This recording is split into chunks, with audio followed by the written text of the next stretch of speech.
गीता मानव मात्र का धर्म शास्त्र है। महर्षि वेदव्यास। श्री कृष्णकालीन महर्षि वेदव्यास से पूर्व कोई भी शास्त्र पुस्तक के रूप में उपलब्ध नहीं था। श्रुत ज्ञान की इस परंपरा को तोड़ते हुए उन्होंने 4 वेद, ब्रह्म सूत्र, महाभारत, भागवत एवं गीता जैसे ग्रंथों में पूर्व संचित भौतिक एवं आध्यात्मिक ज्ञान राशि को संकलित कर अंत में स्वयं ही निर्णय दिया कि गीता सुगीता कर्तव्या किमन्यै शास्त्र विस्तरे या स्वयं पद्मनाभस्य मुखपद्माद विनिसृता। भीष्म पर्व। गीता भली प्रकार मनन करके हृदय में धारण करने योग्य है, जो पद्मनाभ भगवान के श्रीमुख से निःसृत वाणी है। फिर अन्य शास्त्रों के संग्रह की क्या आवश्यकता? मानव सृष्टि के आदि में भगवान श्री कृष्ण के श्रीमुख से निःसृत अविनाशी योग अर्थात श्रीमद् भगवद गीता, जिसकी विस्तृत व्याख्या वेद और उपनिषद है, विस्मृति आ जाने पर उसी आदि शास्त्र को भगवान श्री कृष्ण ने अर्जुन के प्रति पुनः प्रकाशित किया, जिसकी यथावत व्याख्या यथार्थ गीता है। एकम शास्त्रम देवकी पुत्र गीतम एको देवो देवकी पुत्रेव एको मंत्र श्रुतस्य नामानि यानि कर्माप्येकम तस्य देवस्य सेवा। गीता महात्म्य। अर्थात एक ही शास्त्र है जो देवकी पुत्र भगवान ने श्रीमुख से गायन किया। गीता एक ही प्राप्त करने योग्य देव है। उस गायन में जो सत्य बताया, आत्मा सिवाय आत्मा के कुछ भी शाश्वत नहीं है। उस गायन में उन महायोगेश्वर ने क्या जपने के लिए कहा? ओम। अर्जुन, ओम अक्षय परमात्मा का नाम है, उसका जप कर और ध्यान मेरा धर। एक ही कर्म है। गीता में वर्णित परम देव एक परमात्मा की सेवा।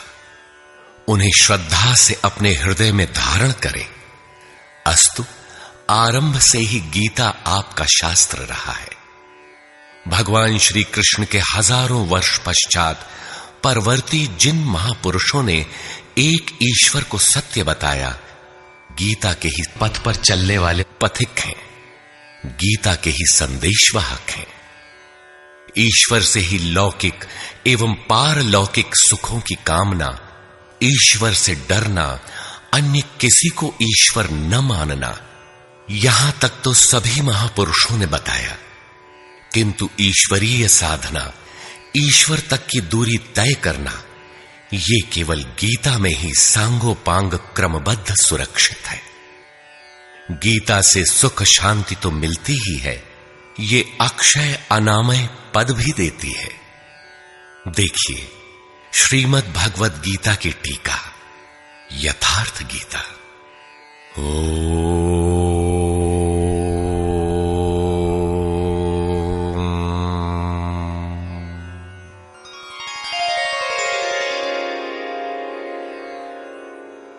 धर्म सिद्धांत 1। सभी प्रभु के पुत्र। ममैवांशो जीवलोके जीवभूतः सनातनः मनः षष्ठानीन्द्रियाणि प्रकृतिस्थानि कर्षति। सभी मानव ईश्वर की संतान है, मेरे विशुद्ध अंश हैं। मानव तन की सार्थकता। किम पुनर्ब्राह्मणा पुण्या भक्ता राजर्षयस्तथा अनित्यमसुखं लोकम् इमं प्राप्य भजस्व माम्। सुख रहित क्षण भंगुर किंतु दुर्लभ मानव तन को पाकर मेरा भजन कर, अर्थात भजन का अधिकार मनुष्य शरीरधारी को है। मनुष्य की केवल दो जाति, द्वौ भूत सर्गौ लोकेस्मिन् दैव आसुर एव च। दैवो विस्तरशः प्रोक्त आसुरं पार्थ मे शृणु। मनुष्य केवल दो प्रकार के हैं, देवता और असुर। जिसके हृदय में दैवी संपत्ति कार्य करती है वो देवता है, तथा जिसके हृदय में आसुरी संपत्ति कार्य करती है वो असुर है। तीसरी कोई अन्य जाति सृष्टि में नहीं है। हर कामना ईश्वर से सुलभ। त्रैविद्या मां सोमपाः पूतपापा यज्ञैरिष्ट्वा स्वर्गतिं प्रार्थयन्ते। ते पुण्यमासाद्य सुरेन्द्रलोकम् अश्नन्ति दिव्यान् दिवि देवभोगान्। मुझे भजकर लोग स्वर्ग तक की कामना करते हैं, मैं उन्हें देता हूं। अर्थात सब कुछ एक परमात्मा से सुलभ है। भगवान की शरण से पापों का नाश। अपि चेदसि पापेभ्यः सर्वेभ्यः पापकृत्तमः सर्वं ज्ञानप्लवेनैव वृजिनं सन्तरिष्यसि। संपूर्ण पापियों से अधिक पाप करने वाला भी ज्ञान रूपी नौका द्वारा निस्संदेह पार हो जाएगा। ज्ञान अध्यात्मज्ञाननित्यत्वम् तत्त्वज्ञानार्थदर्शनम् एतज्ज्ञानमिति प्रोक्तम् अज्ञानं यदतोऽन्यथा। आत्मा के आधिपत्य में आचरण, तत्व के अर्थ रूप मुझ परमात्मा का प्रत्यक्ष दर्शन ज्ञान है, और इसके अतिरिक्त जो कुछ भी है अज्ञान है। अतः ईश्वर की प्रत्यक्ष जानकारी ही ज्ञान है। भजन का अधिकार सबको। अपि चेत् सुदुराचारो भजते मामनन्यभाक् साधुरेव समन्तव्यः सम्यग् व्यवसितो हि सः।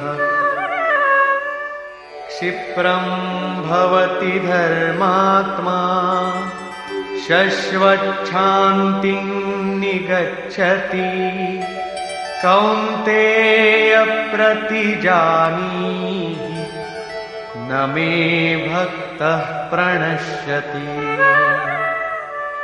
अत्यंत दुराचारी भी मेरा भजन करके शीघ्र ही धर्मात्मा हो जाता है एवं सदा रहने वाली शाश्वत शांति को प्राप्त कर लेता है। अतः धर्मात्मा वो है जो एक परमात्मा के प्रति समर्पित है, और भजन करने का अधिकार दुराचारी तक को है। भगवत पथ में बीज का नाश नहीं। नेहाभिक्रमनाशोऽस्ति प्रत्यवायो न विद्यते स्वल्पमप्यस्य धर्मस्य त्रायते महतो भयात्। धर्म अर्थात आत्मदर्शन की क्रिया का स्वल्प आचरण भी जन्म मरण के महान भय से उद्धार करने वाला होता है। धर्म अपरिवर्तनशील है। ईश्वर का निवास। ईश्वरः सर्वभूतानां हृद्देशेऽर्जुन तिष्ठति भ्रामयन् सर्वभूतानि यन्त्रारूढानि मायया। ईश्वर सभी भूत प्राणियों के हृदय में रहता है, तो शरण किसकी जाएं? तमेव शरणं गच्छ सर्वभावेन भारत तत्प्रसादात् परां शान्तिं स्थानं प्राप्स्यसि शाश्वतम्। संपूर्ण भाव से उस हृदयस्थ एक परमात्मा की शरण में जाओ, जिसकी कृपा से तू परम शांति शाश्वत परम धाम को प्राप्त होगा। यज्ञ। सर्वाणीन्द्रियकर्माणि प्राणकर्माणि चापरे आत्मसंयमयोगाग्नौ जुह्वति ज्ञानदीपिते।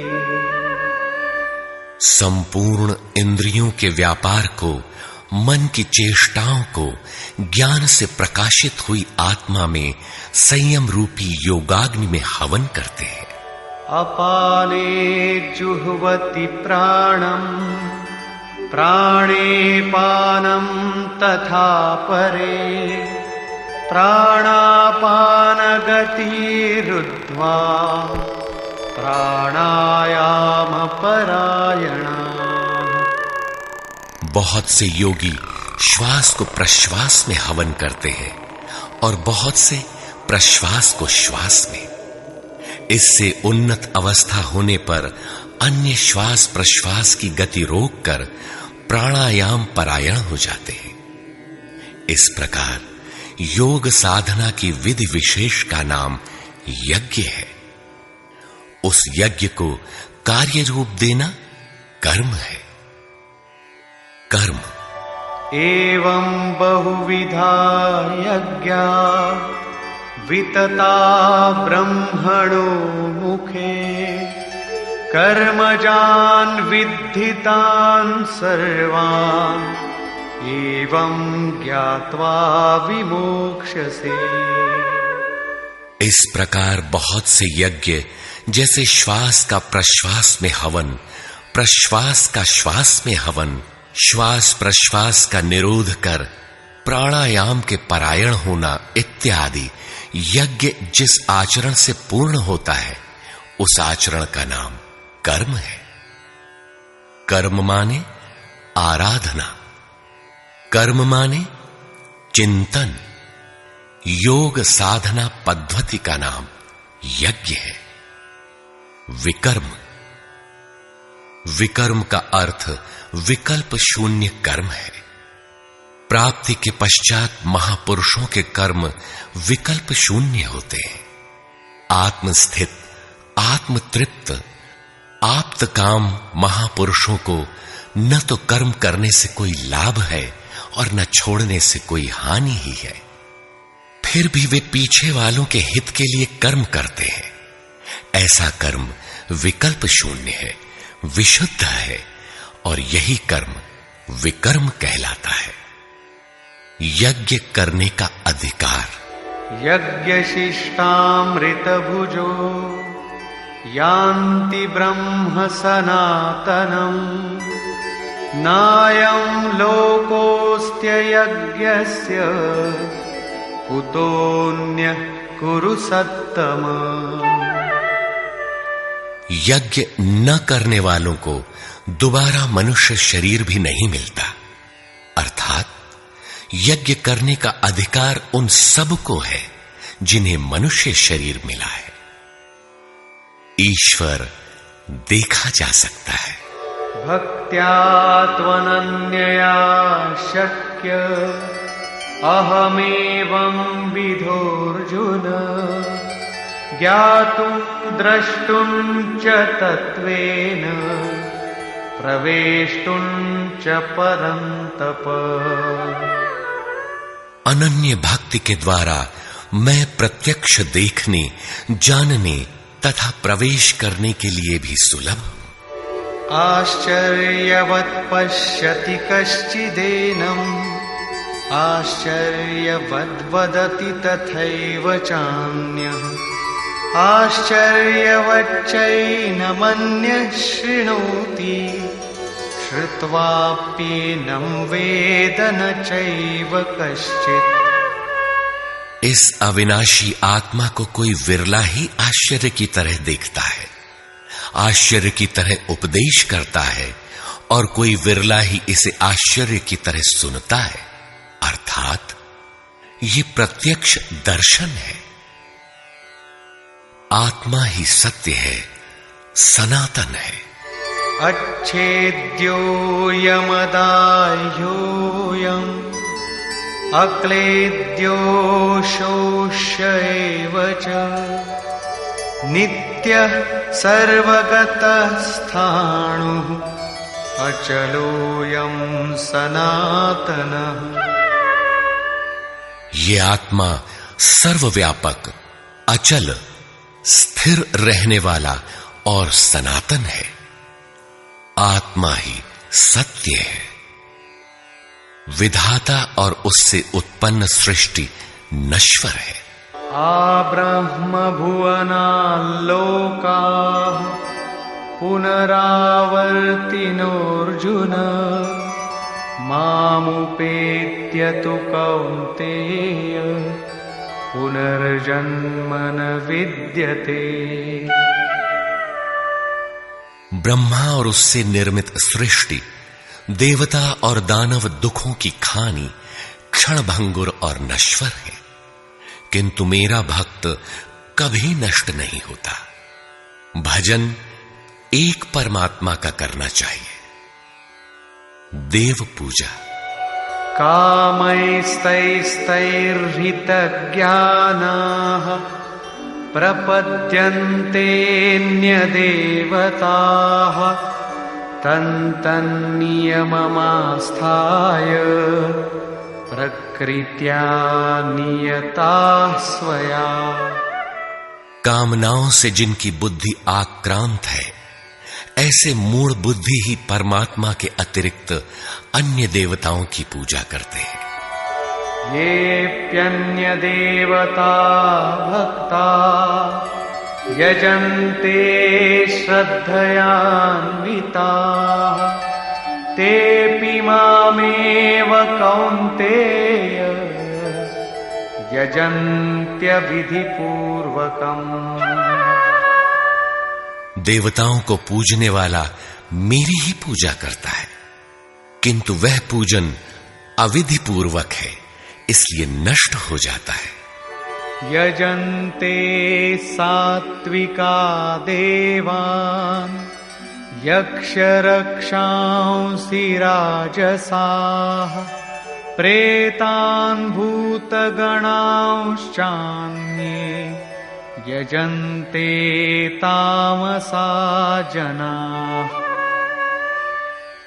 अर्जुन, शास्त्र विधि को त्याग कर भजने वाले सात्विक श्रद्धा वाले देवताओं को, राजस पुरुष यक्ष राक्षसों को और तामस पुरुष भूत प्रेतों को पूजते हैं, किंतु कर्षयन्तः शरीरस्थम् भूतग्राममचेतसः, मां चैवान्तः शरीरस्थम् तान् विद्यासुरनिश्चयान्। वे शरीर रूप से स्थित भूत समुदाय और अंतर्यामी रूप में स्थित मुझ परमात्मा को कृश करने वाले हैं। उनको तू असुर जान। अर्थात देवताओं को पूजने वाले भी आसुरी वृत्ति के अंतर्गत हैं। अधम। तानहं द्विषतः क्रूरान् संसारेषु नराधमान्, क्षिपाम्यजस्रमशुभान् आसुरीष्वेव योनिषु। जो यज्ञ की नियत विधि छोड़ कल्पित विधियों से यजन करते हैं, वे ही क्रूर कर्मी, पापाचारी तथा मनुष्यों में अधम है, अन्य कोई अधम नहीं है। नियत विधि क्या है? ओमित्येकाक्षरं ब्रह्म व्याहरन् मामनुस्मरन् यः प्रयाति त्यजन् देहं स याति परमां गतिम्। ओम, जो अक्षय ब्रह्म का परिचायक है, उसका जप तथा मुझ एक परमात्मा का स्मरण, तत्वदर्शी महापुरुष के संरक्षण में ध्यान। शास्त्र इति गुह्यतमं शास्त्रम् इदमुक्तं मया नघ एतद्बुद्ध्वा बुद्धिमान् स्यात् कृतकृत्यश्च भारत। इस प्रकार यह अति गोपनीय शास्त्र मेरे द्वारा कहा गया। इसे तत्व से जानकर मनुष्य पूर्ण ज्ञाता तथा कृतार्थ हो जाता है। अतः योगेश्वर श्री कृष्ण की यह वाणी स्वयं में पूर्ण शास्त्र है। तस्माच्छास्त्रं प्रमाणन्ते कार्याकार्यव्यवस्थितौ ज्ञात्वा शास्त्रविधानोक्तं कर्म कर्तुमिहार्हसि। कर्तव्य और अकर्तव्य के निर्धारण में शास्त्र ही प्रमाण है। अतः गीता में निर्धारित विधि से आचरण करें। धर्म सर्वधर्मान् परित्यज्य मामेकं शरणं व्रज अहं त्वा सर्वपापेभ्यो मोक्षयिष्यामि मा शुचः। धार्मिक उथल पुथल को छोड़ एकमात्र मेरी शरण हो जा, अर्थात एक भगवान के प्रति पूर्ण समर्पण ही धर्म का मूल है। उस प्रभु को पाने की नियत विधि का आचरण ही धर्माचरण है, और जो उसे करता है वो अत्यंत पापी भी शीघ्र धर्मात्मा हो जाता है। धर्म प्राप्त कहां से करें? ब्रह्मणो हि प्रतिष्ठाहम् अमृतस्याव्ययस्य च शाश्वतस्य च धर्मस्य सुखस्यैकान्तिकस्य च।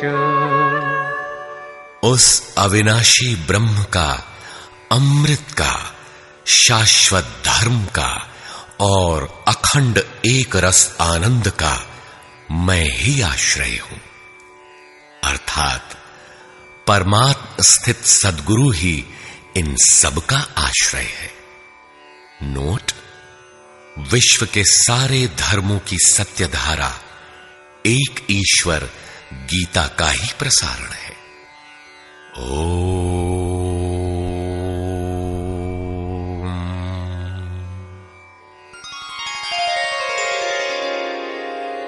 प्राक कथन।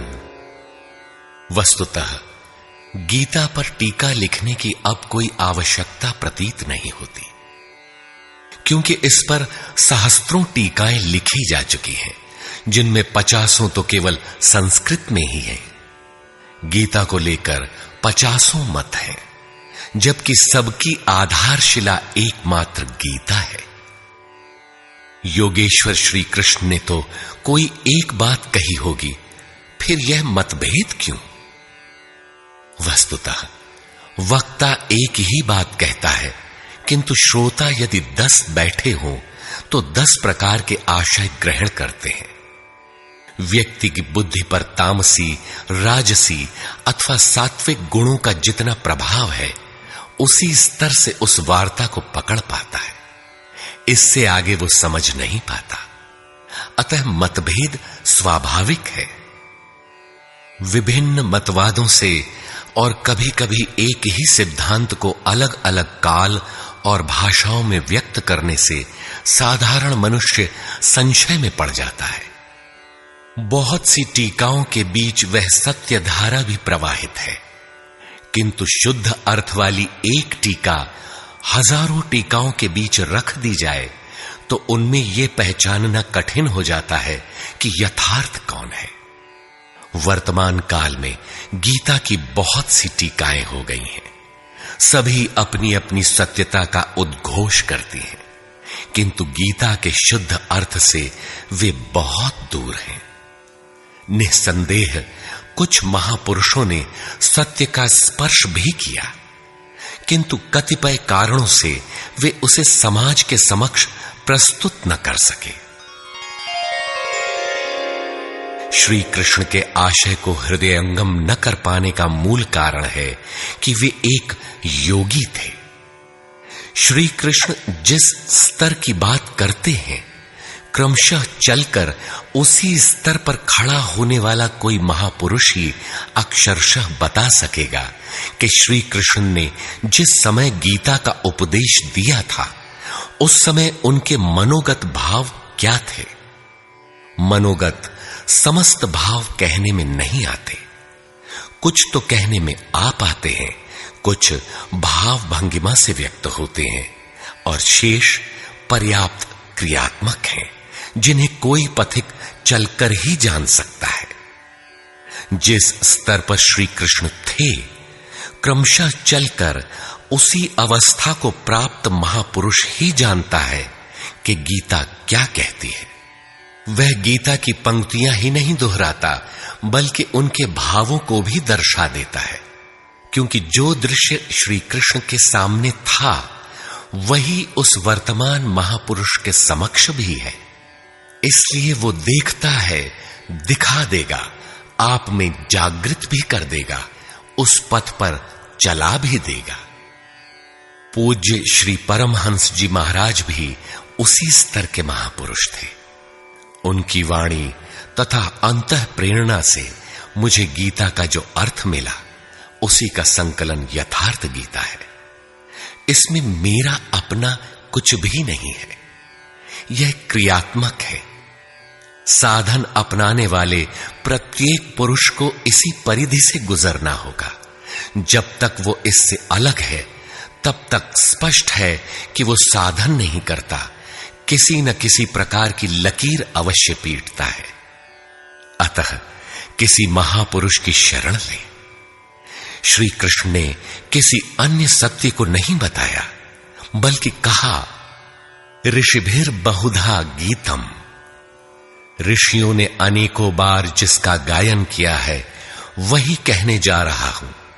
उन्होंने यह नहीं कहा कि उस ज्ञान को केवल मैं ही जानता हूं या मैं ही बताऊंगा, बल्कि कहा, किसी तत्वदर्शी के पास जाओ, निष्कपट भाव से सेवा करके उस ज्ञान को प्राप्त करो।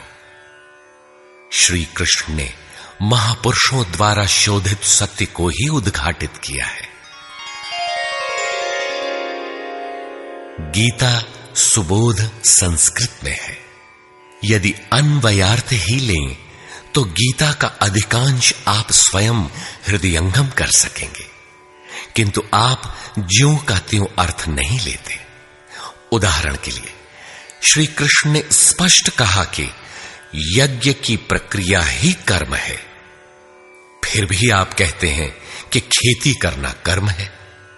यज्ञ को स्पष्ट करते हुए उन्होंने बताया कि यज्ञ में बहुत से योगी जन प्राण में अपान को हवन करते हैं, बहुत से अपान में प्राण को हवन करते हैं, बहुत से योगी प्राण अपान दोनों को रोककर प्राणायाम परायण हो जाते हैं, बहुत से योगी इंद्रियों की संपूर्ण प्रवृत्तियों को संयमाग्नि में हवन करते हैं।